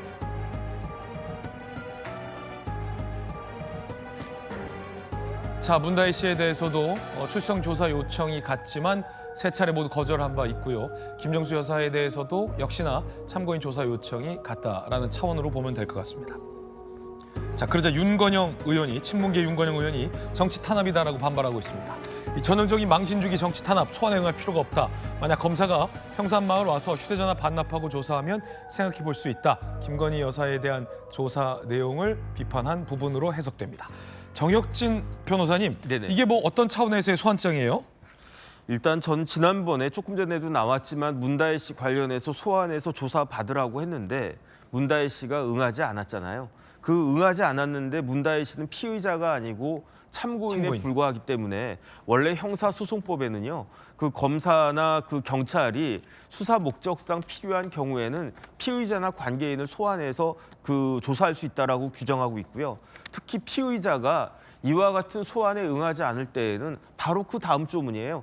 체포영장을 청구해가지고 법원에서 체포영장을 발부해 주면은 체포할 수 있다 이렇게 규정하고 있단 말이죠. 하지만 문다혜 씨는 피의자가 아니기 때문에 체포영장이 발부가 되지 않은 건데 그렇기 때문에 저는 어떤 생각을 했었냐면은 결국은 그러면 문재인 대통령에 대해서 소환장을 날리겠구나. 왜냐하면 문재인 대통령은요 이미 피의자라고 하는 사실이 적시가 되어 있기 때문에 그래서 이제 남은 수수는 문재인 대통령 소환만 남아 있고 그 이후에 기소가 이루어지겠구나 그 생각을 했었는데 그 사이에 검찰이 김정숙 여사에 대해서 혹시 김정숙 여사가 소환에 응할지도 모르니까 그렇기 때문에 소환장을 한번 보낸 것 같다는 그런 생각은 드는데 개인적인 판단으로는 김정숙 여사가 뭐 소환에 응하겠습니까? 그러면은 김정숙 여사에 대해서도 이렇게 한 다음에 결국 최종적으로 그 소환에서 조사하고 그다음에 이제 결정을 해야 될 대상은 문재인 대통령과 그 사위가 될 테니까 그런 이제 수순만 남아 있는 것이 아닌가 그런 생각 듭니다. 네, 그런가 하면 문재인 전 대통령의 SNS 사진 내용이 이재명 대표 지지자들 사이에서 논란이라는데 어떤 내용일까요? 함께 보시죠. 자, 이 부분인데 이재명 대표 선고, 유죄 선고 그리고 이제 위증교사 선고를 앞두고 문재인 전 대통령이 고양이 이름은 다봉이. 옛날에 그 영화 제목 중에 맨발에 그 기봉이구나. 다봉이랑 이 뽀뽀하는 사진을 문 전 대통령이 올려서 하필 그날 고양이와 뽀뽀하는 사진을 올렸다라며 이재명 대표 지지자들 중 일각은 굉장히 좀 뭔가 분노하는 듯한 반응도 있거든요. 신영 의원님, 뭐 의도하고 올리시진 않았겠지만 이재명 대표 지지자들은 사진을 보고 좀 굉장히 부글부글하는 반응도 좀 봤는데 어떻게 생각하십니까? 예, 뭐 그래도 이재명 대표는 이재명 대표고요. 문재인 대통령은 문재인 대통령. 다르죠. 예. 그렇기 때문에 본인의 그런 날은 평온하지 않을 겁니다. 그렇지만 마음은 평정심을 유지하면서 나는 이렇게 평상 책방에서 하루하루의 소소한 삶을 살고 있다라는 그런 지지자들에 대한 메시지인 거고요. 다만 지금 우리 민주당은 사실 이렇게 겉으로 드러나지 않지만 15일 선고 이후에는 마음이 많이 무겁습니다. 그렇군요. 그리고 사실 이 결과에 대해서 받아들이는 데 있어서 그리고 사실 객관적으로 평정심을 유지하는 데는 시간이 좀 걸릴 겁니다. 그렇기 때문에 많은 지지자들이 속상해하고 앞으로의 2심 그리고 재판을 어떻게 대응해야 되는지에 대해서 많은 걱정을 하고 계실 텐데요. 이런 부분은 사실 민주당 원내부터 해서 차분하게 이 법원과의 그런 논리적 싸움을 통해서 대응해야 된다고 저는 생각합니다. 네, 의도 있는 사진은 아니다라는 설명도 전해드리고 있습니다. 북한의 목함질의 도발로 다리를 잃은 하재헌 중사가 국군의 어떤 감동 광고의 모델로 등장을 했습니다. 하재헌 중사, 저랑 가까운 인물이기도 한데 반갑군요. 함께 보시죠. 2015년 북한 목함질의 도발 사건으로 두 다리를 잃게 된 예비역 중사 하재헌입니다. 제 다리를 보고 무서워하시는 분도 계시고 또 이제 신기해서 쳐다보는 사람도 있고 우리 국민을 지켰던 대한민국 군인 하재헌이었다는 사실을 단 한 번도 후회한 적은 없습니다. 대한민국을 지켜주셔서 감사합니다.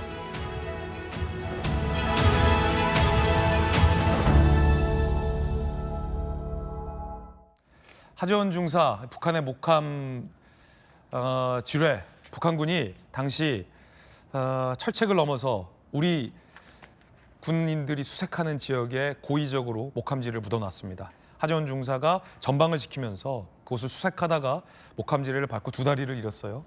그리고 하재헌 중사를 구출하기 위한 이 전우들이 하 중사를 끌어내는 과정에서 또 한 차례 목함지뢰가 터져서 다른 장병이 부상을 당하기도 했습니다. 그런데 그 이후에 하재헌 중사 낙담하지 않고 정말 피눈물 나는 재활을 하고 군으로 다시 복귀를 했어요. 그리고 군 생활하다가 국가대표 마크를 달고 이제 국가대표 조정 선수로 활동을 하는 굉장히 씩씩하고 멋진 우리 청년입니다. 이렇게 깜짝 광고에 모델로도 출연을 하게 됐는데요.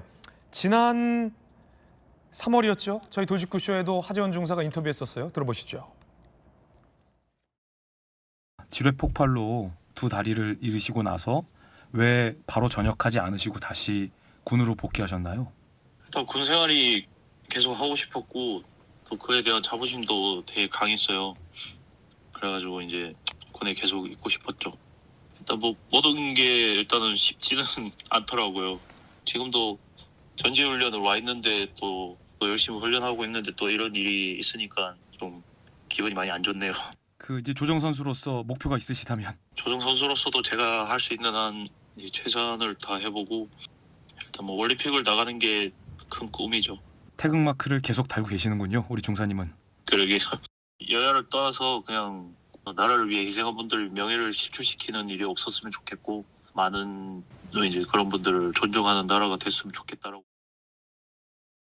일부 국회의원 출마자가 이 하재헌 중사를 모욕하는 발언을 했죠. 뭐 목발을 선물로 주고 싶다 등의 발언을 하고 사과했다라는 거짓말까지 해서 저희 돌직구쇼에서 과거 그 발언이 얼마나 모욕적인 발언이고 이런 이런 분에게 공천을 주는 것은 잘못된 것이며 그 해명조차 거짓말이다라는 사실을 단독으로 취재해서 보도한 바도 있었는데 그때 하재헌 중사와 인터뷰했던 내용이 이거예요. 여야를 떠나서 나라를 위해 헌신하는 분들을 모욕하는 일이 없게 했으면 좋겠다. 울림이 있군요. 어떻게 보십니까? 사실은 이제 우리 분단의 아픔이 계속적으로 이어지고 있다. 네. 그런 느낌을 생각하고 그럼에도 불구하고 저와 같은 젊은이들이 있어서 우리 국방이 아주 튼튼하다는 것을 다시 느끼게 됩니다. 예. 애국이라고 하는 말이 오래된 옛말이 아니라 지금 현재 우리에게 필요한 말이고 또 저분이 갖고 있는 그런 여야를 뛰어넘어서 그야말로 나라 사랑하는데 여야가 없다. 또 우리 젊은이들이 그냥 뭐 애국이라든지 이런 거 하고 거리가 먼 사람들이 아니다라고 하는 생각들을 갖게 되는 아주 기감이 되는 질문이라고 생각합니다. 좀 안타깝네요. 좀 아주 날씬한 몸매가 운동을 많이 못하다 보니까 이렇게 퉁퉁해졌는데 많은 사람과 더 많이 소통하면서 옛날 모습으로 좀 더 강한 미래가 있는 젊은이로 또 발전했으면 좋겠다는 생각을 하게 됩니다. 네, 하재헌 중사가 운동을 굉장히 많이 하면 조정 선수라 근육도 굉장히 많이 키우고 아주 멋집니다. 든든합니다. 고맙습니다. 자, 전 민노총 간부가 간첩 혐의로 징역 15년을 선고받았는데 그때 했던 발언이 보도되고 있습니다. 내가 석기영보다 라는 반응인데 어떤 내용일까요? 내가 석기영보다 거물이야? 라고 반응했다라는 내용이 보도됐습니다. 성모 씨, 민노총 간부였고요. 간첩 혐의로 징역 15년이 선고됐습니다. 이석기 전 의원은 내란 선동, 역시 간첩 혐의죠. 징역 9년이 선고된 바 있었습니다. 이석기 전 의원보다 더 많은 형이 1심에서 선고되자 내가 석기영보다 거물이야? 라고 발언한 것으로 보도가 되고 있습니다. 그런데 이 민노총 간부 혐의가 간단치 않아 보입니다. 지하 조직을 통해 전국 노조 및 시민단체를 장악하라는 지령을 북한으로부터 수차례 받았고요. 102차례 북한으로부터 직접 지령을 받고 보고한 혐의가 국정원에 의해서 모두 다 체증이 됐습니다. 정의당을 와해시켜서 진보당에 포섭하라라는 구체적인 내용까지 북한으로부터 지령을 받았고요. 해외에서 북한 공작원을 직접 접촉하는 장면까지 우리 국정원 요원들이 다 증거로 포착을 해둔 상황이고요. 이 민노총의 고위직 간부로까지 가서 민노총 산하 조직까지 장악하려 했었던 이 성모 씨, 북한에 수시로 충성을 맹세했던 것도 포착됐습니다. 아직도 이런 사람이 있어요. 남조선 혁명운동에 대한 모든 것을 바쳐갈 것이다라며 북한의 충성 맹세문까지 수시로 보고했던 점이 확인이 됐습니다. 김우식 교수님, 북한 전문가시기도 한데 아니 이해가 되지 않아요. 왜냐하면 민노총의 간부까지 이런 인물이 어떻게 올라갈 수 있었을지가 궁금하고 제가 이석기 사태에 대해서 하도 어이가 없어서 연구해서 석수 논문까지 썼어요. 이석기 사태로 대한민국의 자생적 간첩 혹은 대한민국에서 북한을 추종하는 사람들은 일단락 됐거니라고 믿었는데 방심했던 거였어요. 그렇죠. 민노총 간부까지. 그러니까 지금 뭐 민노총이라고 하는 조직은 뭐 우리 그 대한민국에 공식적으로 인정받은 노조 연합 조직입니다. 네. 그러나 이제 민노총 안에 저렇게 대한민국을 부정하고 대한민국과 같이 갈 수 없는 분들이 암약해 있는 거죠. 저는 뭐 그분들을 주사파 잔당이라고는 생각을 하는데 1980년대 학생운동의 주류를 장악했던 주사파가 굉장히 득세를 했었고 주사파의 상당수들도 다 전향을 했는데 그렇죠. 저를 포함해서 상당 부분 다 전향을 했는데 그 말은 제가 안 했는데 근데 아직도 그분들이 잔당을 낳고 잔당을 낳으면서 일부 세력들이 남아 있는 거예요. 그래서 이번에 이 사건에 이제 결국 높은 형량의 선고가 됐는데요.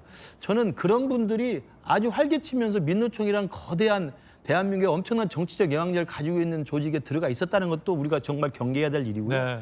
두 번째는 저분이 했다는 지금 재판 판결문에 나와서 유죄로 인정된 내용을 보십시오. 북한에 계속 보고문을 보내고 그다음에 북한의 지시를 다 받고 북한의 지시대로 움직인 정황들이 다 확인된 거 아닙니까?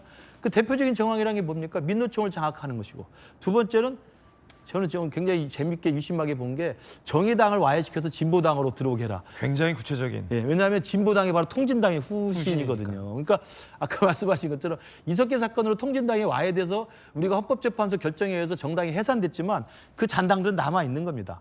또 새로운 또 얼굴을 세워서 진보당이라고 활약을 하고 있고 진보당 이름으로 지금 국회의원도 있어요. 이재명 대표가 민주당하고 선거연대를 해가지고 이제 그런 걸 보면 뭐 진보당이 다 그런 건 아니겠습니까? 네. 그 안에도 그런 위험한 요소가 있다는 겁니다. 정의당은 사실은 약간 반북적인 요소가 좀 있기 때문에 저 지시문에 나온 것처럼 정의당을 와해시켜서 진보당에 들어오게 하라는 것도 저는 굉장히 의미심장해 보고요. 그다음에 뭐 나경원 의원을 공격하라, 윤석열 후보를 공격하라 이런 것들을 직접 지시를 내리고 확인을 하고 실제로 했다는 거 아니겠습니까? 지금 많은 시청자분들께서 대한민국에 무슨 간첩이 있냐 그럽니다만 어느 나라에나 자기 체제를 부인하고 상대방의 적대 국가에 동의하는 사람들이 소수라도 있게 마련입니다. 그래서 이 간첩이 있겠냐라는 그런 우리의 안심보다는 실제로 존재하는 저런 가능성에 대해서 우리가 정말 경계심을 늦추지 않는, 그리고 특히 우리 정치권 또 우리 시민사회 이런 쪽에서 정말 주의를 기울여야 한다는 말씀 다시 한번 드리고 싶습니다. 네. 이 정보기관이 존재해야 할 가장 큰 이유가 이런 것에 있는 거 아니겠습니까? 외교안보 소식 짚어보겠습니다. 푸틴이 신형 중거리 미사일을 쐈다고 밝혔습니다. 다음엔 ICBM 쏠 수 있다는 으름장으로 보이기도 합니다. 푸틴의 이야기 준비되어 있습니다. 들어보시죠. В боевых условиях было проведено в том числе и испытание одной из новейших российских ракетных систем средней дальности. В данном случае с баллистической ракетой в безъядерном гиперзвуковом оснащении. Потому что средств противодействия такому оружию на сегодняшний день не существует. 조직구 외교안보 멘토 전성훈 전 통일연구원장 모셨습니다. 어서 오십시오. 네. 지금 러시아 우크라이나 전쟁이 굉장히 격해지고 있어요. 네. 바이든이 미사일 공격을 허용하면서 우크라이나가 에이테크임스 등의 미사일을 러시아 본토로 공격을 했고, 이에 대한 대응 차원으로 사실 어제까지만 하더라도 저희 채널A 뉴스에서 ICBM 미사일을 러시아가 우크라이나에게 쐈다라고 했는데, 방금 푸틴 얘기 들어보니까 ICBM 대륙간 탄도미사일은 아니고 중거리 미사일을 쏜 거다라고 푸틴이 지금 밝히는 대목이에요. 전쟁이 미사일 전으로 확전이 됐어요. 저도 그 어저께 ICBM을 쐈다고 해서 깜짝 놀랐습니다. 네. 지금까지 ICBM이 실전에서 사용된 적이 없거든요. 예. 그래서 그거는 사거리가 5,500km 이상 나가는 건데, 지금 그 푸틴 얘기는 그 중거리 미사일인데 중장거리입니다. 사거리가 한 3,000km 이상 나가는 미사일이고, 이거는 지금 영국과 미국이 본토를, 러시아의 본토를 때릴 수 있는 그 미사일을 공격을 했기 때문에 거기에 대한 대응으로 이제 쏜 거다 이렇게 얘기를 하고, 저 미사일 자체도 지금 실전에서 사용된 건 저게 처음입니다. 중장거리에다가 초음속이고, 네. 저게 이제 핵탄두를 쏠 수도 있는데 이제 핵탄두는 사용하지 않은 거죠. 그 푸틴은 분명히 더 이상 확전을 원치는 않는 것 같아요. 다만 영국과 미국이 러시아를 동원해서 이렇게 확전으로 나가게 되면은 우크라이나뿐만 아니고 저 3,000거리가 넘는 미사일은 유럽의 전역을 칠 수가 있는 사거리거든요. 그렇군요. 그렇기 때문에 나토까지 공격할 수 있다라는 신호를 보내는 겁니다. 예. 그리고 그거는 지금 얼마 전에 엊그제 푸틴이 서명한 핵교리, 러시아의 새 핵교리에도 우크라이나를 지원하는, 우크라이나가 재래식으로 러시아를 공격하더라도 우크라이나를 지원하는 서방 국가들도 핵으로 때릴 수 있다는 것이 거기에 들어가 있어요. 지금 저 러시아가 쏜 중거리 미사일에 핵탄두 탑재가 가능하다. 지금 러시아는 이렇게 주장하고 있죠. 저거는 중거리, 뭐 장거리는 전부 다 핵탄두를 탑재할 네. 수가 있습니다. 이번에는 이제 재래식 탄두를 이제 탑재한 거죠. 예, 그렇습니다. 그래서 굉장히 이 나토나 유럽 서방 세계에 대한 경고이기도 하다. 경고이자 압박이죠. 더 네. 이상 확전을 시키지 말아라. 그리고 우리는 트럼프가 들어오게 되면 우리의 입맛에 맞게끔 종전을 하고 싶다. 이 메시지가 들어간 겁니다. 네, 푸틴이 이 측근들을 통해서 이 휴전의 조건을 이 로이터 통신 등과 밝혔습니다. 함께 보시죠. 첫 번째, 우크라이나가 나토에 가입하지 포기하라. 두 번째, 점령한 우크라이나 영토는 양보할 수 없다. 러시아가 현재 크림반도, 진적에 차지한 크림반도까지 포함하면 우크라이나의 18%의 영토를 장악 중이다라고 하는데, 지금 이 얘기를 하는 거 보면 전성 원장님, 트럼프가 곧 임기를 시작하면 어차피 말이 좀 잘 통하는 인물로 알려져 있으니 휴전은 하기를 원하는데 조건이 있다는 거예요. 우크라이나가 나토 가입하면 안 된다. 그리고 우리가 차지한 현재 우크라이나 땅은 우리가 가져가겠다. 지금 트럼프가 강조하는 거는 자기가 일기 때 한 번도 새로운 전쟁을 시작한 적이 없다. 그리고 자기는 모든 전쟁을 끝내는 평화의 사도라고 얘기를 하고 있고, 사실 그렇게 해왔습니다. 그래서 지금 트럼프 2기도 트럼프가 이제 마지막 대통령으로서의 역사에 남기 위해서 평화의 사도라는 이미지를 구축하려고 노력하고 있어요. 그 전에 지금 그 압박 차원에서 강력한 힘을 이제 보여주는 부분은 있지만, 그렇기 때문에 그 둘이 지금 통하지 않습니까? 푸틴의 경우에 트럼프에게 일정 부분 선물을 남기려고 할 수 있는데 그 선물의 조건은 우크라이나가 나토에 가입하면 안 된다. 이거는 러시아가 처음 전쟁을 시작한 이유입니다. 나토에 가입하려고 했기 때문에. 두 번째는 지금 현재 러시아가 이제 장악한 영토는 대부분 그대로 갖겠다. 일부 포기할 수도 있습니다. 대부분은 그대로 갖겠다는 조건인데 저 조건은 지금 사실 나토 여러 국가들 그리고 JD 벤스를 포함한 트럼프 행정부 내에서도 심각하게 고려하고 있는 조건이기 때문에 제 생각에는 그 푸틴의 생각에 거의 근사하게 정전협정이 체결되지 않을까 이렇게 생각이 됩니다. 그렇군요. 그 가운데 공개된 영상이 하나 있습니다. 함께 보시죠. 자, 북한의 김정은이 한 군인에게 악수하려고 하는데 악수를 안 받아줘요. 뭐라고 군인이 얘기하고 있습니다. 내민 손이 굉장히 무색해지고 있는데 계속 내밀고 있어요. 그리고 이렇게 악수하는데 이거 뭐라고 하는 거예요? 근데 저거는 지금 그 김정은이 당황한 것보다는 지도자의 손을 함부로 잡을 수가 없습니다. 아, 그렇습니까? 지금 저 사람이 뭐 손에 무슨 뭐가 묻었는지도 모르는 거고 네네. 또 이렇게 뭐 여러 가지 지저분할 수도 있고 그런 건데 그 최대한 100% 200% 청결을 유지해야 할 지도자의 몸에 손을 댄다는 것은 어려운 거죠. 예. 저거는 아마 사전에 그 경호상에서 지금 조율이 안 된 것 같은데 김정은이 이렇게 이제 공개적으로 또 그 민망한 모습을 취했기 때문에 아마 저 악수를 안 한 사람보다는 저 경호 관련된 사람들이 좀 문책을 받지 않을까 싶네요. 예, 이번에 러시아가 북한한테 곰, 사자를 선물해줬다는데 함께 보시죠.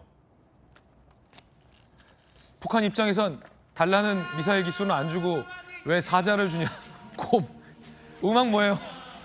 불곰하고 사자 이번에 앵무새 줬다는데 북한이 이거 뭐 먹이고 하려면 돈도 많이 들 텐데요? 아니 북한한테 동물이 있으니까 저런 동물이 필요하다고 뭐 사회 문화 교류 협력 차원에서는 얘기는 될 수도 있겠는데 사실 우리가 제일 중요하게 봐야 될 것은 지금 푸틴이 타는 전용 그 경호차가 지금 2대가 들어가지 않았습니까? 이제 그거가 굉장히 중요한 거고. 저 사자는요? 사자는 이제 그 북한의 그 평해대 동물원이 있고 그 북한 방송 보면은 이게 동물들이 이렇게 하는 부분도 많이 나오고 그래서 아마 지금 북한에 뭐 사자, 곰이 좀 찌가 많았나 보죠. 그래서 이제 그런 차원에서 그 북한 주민들 좀 전문가답지 그런 차원에서 동물이 좀 들어온 것 같습니다. 네. 자, 의외의 선물이 공개돼서 전문가를 당황케 했군요. 저희들은 60초 광고 보고 잠시 후에 돌아오겠습니다. 예, 오늘 저희가 준비한 소식 모두 다 전해드렸습니다. 잠시 후 아래의 주소에서 김진의 더 라방이 시작됩니다. 오늘 못다한 이야기 김진의 더 라방에서 전문가들과 함께 이어가겠습니다. 많은 참여와 관심 부탁드리겠습니다. 김진 앵커라고 치셔도 바로 더 라방 들어오실 수 있습니다. 오늘 하루는 분명 어제보다 나을 겁니다. 좋은 하루 되십시오. 고맙습니다.